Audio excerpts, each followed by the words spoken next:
గుండె కడవను పాలతో నింపి ఎముకల్లో నా మూలుగు పెంచి ఎత్తైన కొండను ఎక్కే బలము కృపతో నాకిచ్చినావే.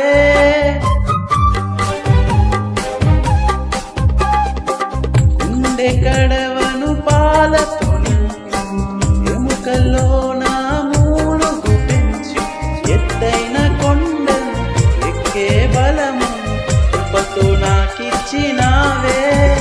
ఈ చేతి భోజనమే ఈ శక్తి నాకిచ్చెను,